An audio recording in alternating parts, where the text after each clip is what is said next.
दोस्तों, टाइटैनिक के बारे में तो आपने बहुत पढ़ा और सुना होगा। हम फिल्म की बात नहीं कर रहे हैं, बल्कि उस असली टाइटैनिक जहाज की बात कर रहे हैं जिस पर फिल्म बनी थी।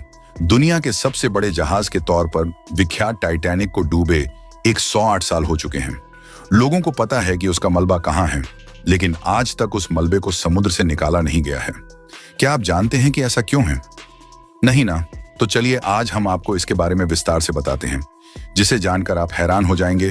दोस्तों, टाइटैनिक 10 अप्रैल 1912 को अपनी पहली यात्रा पर ब्रिटेन के साउथहैम्पटन बंदरगाह से न्यूयॉर्क के लिए निकला था, लेकिन 14 अप्रैल 1912 को उत्तर अटलांटिक महासागर में एक हिमखंड से टकराकर 2 टुकड़ों में टूट गया था और इसका मलबा 4 किलोमीटर की गहराई में समा गया था।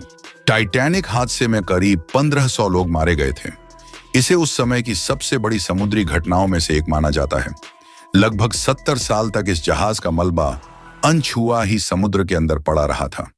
पहली बार साल 1985 में टाइटैनिक के मलबे को खोजकर्ता रॉबर्ट ब्लाड और उनकी टीम ने खोजा था। यह जहाज जहां पर डूबा था वहां घुप अंधेरा है और समुद्र की गहराई में तापमान 1 डिग्री सेल्सियस तक पहुंच जाता है। अब इतनी गहराई में किसी इंसान का जाना और फिर सुरक्षित वापस लौट कर आना बहुत ही मुश्किल काम है।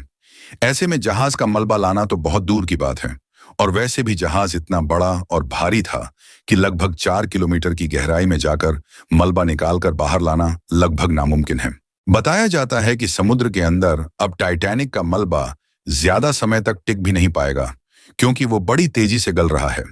जानकारों की माने तो आने वाले 20-30 सालों में टाइटैनिक का मलबा पूरी तरह गल जाएगा और समुद्र के पानी में विलीन हो जाएगा।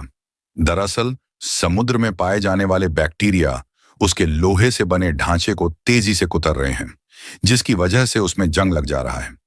बीबीसी की एक रिपोर्ट के मुताबिक जंग पैदा करने वाले ये बैक्टीरिया हर रोज करीब 180 किलो मलबा खा जाते हैं। यही वजह है कि वैज्ञानिक मानते हैं कि अब टाइटैनिक की उम्र ज्यादा नहीं बची है।